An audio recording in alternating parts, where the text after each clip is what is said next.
How do I apply for a Canadian visa as a cruise ship worker?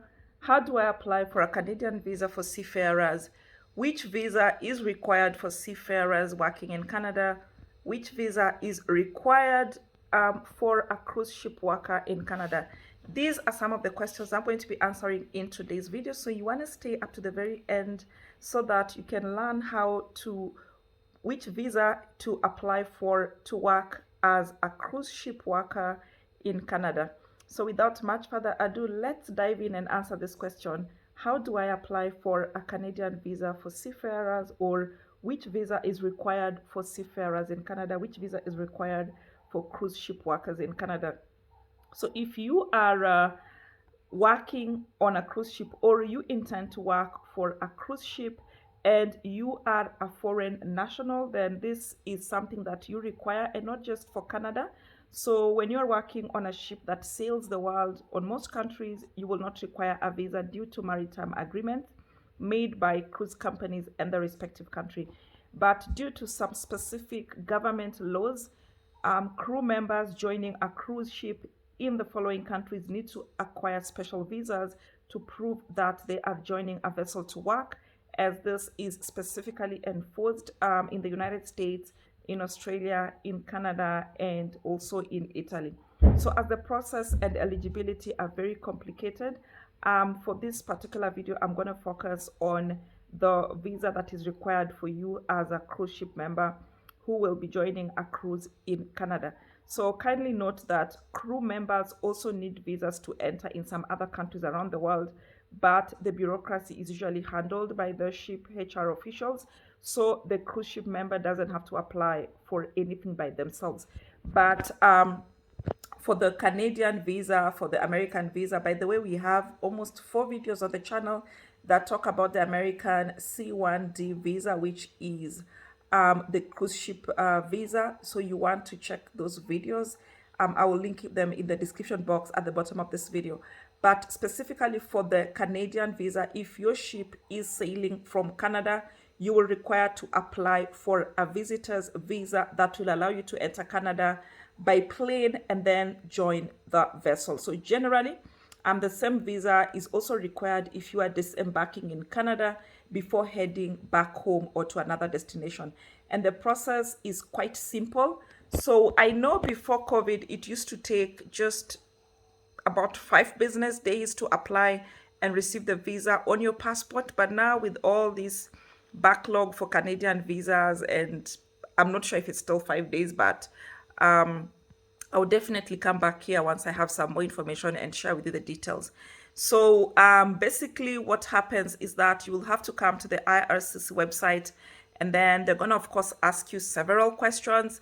You will have to answer to find out if you are eligible to apply. But generally, when you are submitting your application online for the Canadian visa for cruise ship workers, you will need to apply as a visitor. And generally, the Canadian visit visa is valid for 10 years, and it is usually multiple entries. So let me just read something here so that as at the shooting of this video, there is a current policy or procedure for cruise ships. And let's take a look at my laptop so that we can, so you can see right here, I am on the canada.ca. This is the current policy procedures for cruise ships, and it says Regulation R186S of IPRR states that a member of a crew is permitted to work in Canada without a work permit under certain conditions.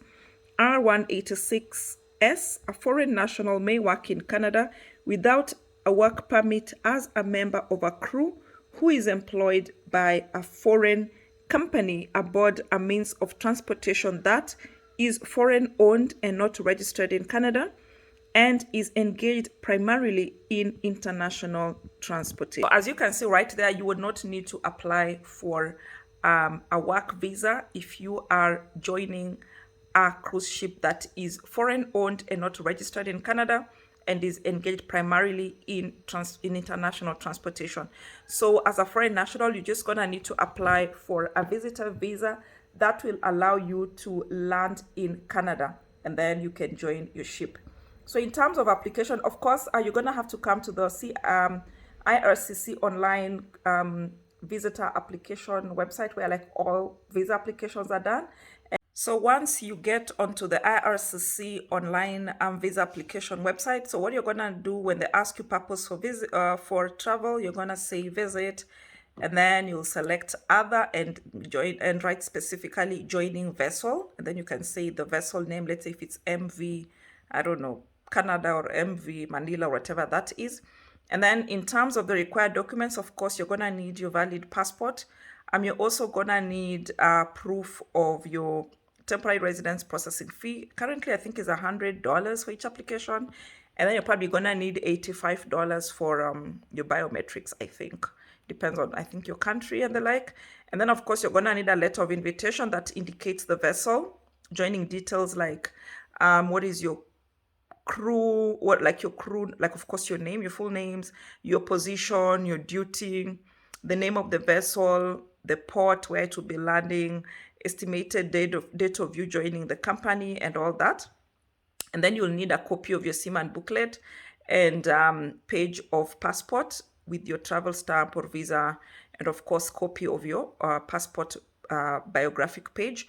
And then you're gonna use fill in like the entire online application form, and everything is being done online. So once you have started the application process, they will give you like a document checklist that has everything else that you're gonna need. So generally, make sure you put all information that the person handling your visa information may likely want to ask, because unlike the US C1D visa, where you actually go for a physical interview and they ask you questions, so make sure whatever questions you're likely to be asked, you have entered all of them in your documents. Please also include a cover letter.